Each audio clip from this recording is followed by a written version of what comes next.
সনাতন ধর্মে তুলসী দেবী হলেন ভগবান শ্রী বিষ্ণুর প্রিয়তমা। যেখানে তুলসী বিরাজ করেন সেখানে সমস্ত তীর্থ দেবতার আশীর্বাদ বর্তমান থাকে। প্রাচীনকালে ধর্মধ্বজ নামে এক ধার্মিক ব্রাহ্মণ ও তার পত্নী বিদ্যাধরী বাস করতেন। তারা পরম বিষ্ণু ভক্ত হলেও তাদের জীবনে ছিল এক গভীর দুঃখ। তাদের কোনো সন্তান ছিল না। একদিন তারা এক মহাত্মা সাধু শরণাপন্ন হলেন। সাধু তাদের বললেন, হে ভক্তগণ, নিষ্ঠার সঙ্গে তুলসী পূজন ব্রত পালন করো। তুলসী দেবী সন্তুষ্ট হলে ভগবান বিষ্ণু স্বয়ং তোমাদের কৃপা করবেন। সেই দিন থেকেই বিদ্যাধরী নিষ্ঠার সঙ্গে তুলসী ব্রত পালন শুরু করলেন। প্রতিদিন ভোরে স্নান করে শুদ্ধ বস্ত্র ধারণ করে তিনি তুলসী গাছে জল দিতেন, প্রদীপ জ্বালাতেন, ধূপ দিতেন এবং ভগবান বিষ্ণুর নাম স্মরণ করতেন। একাদশীর দিনে তিনি উপবাস পালন করতেন এবং ভক্তি ভরে বলতেন, ওম তুলসী নম, ওম নম নারায়ণায় নমঃ।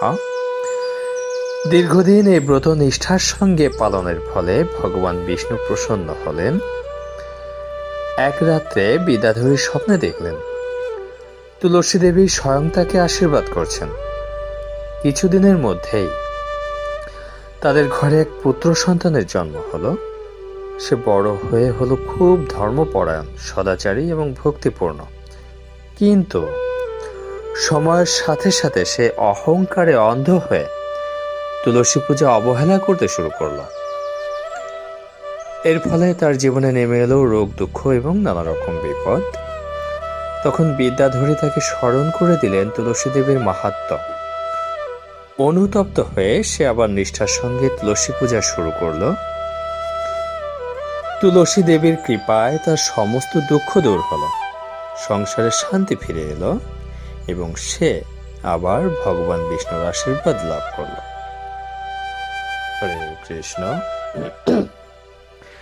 এই ব্রত কথা আমাদের শেখায় ভক্তি, বিশ্বাস এবং নিয়ম মানুষের জীবনকে আলোকিত করে।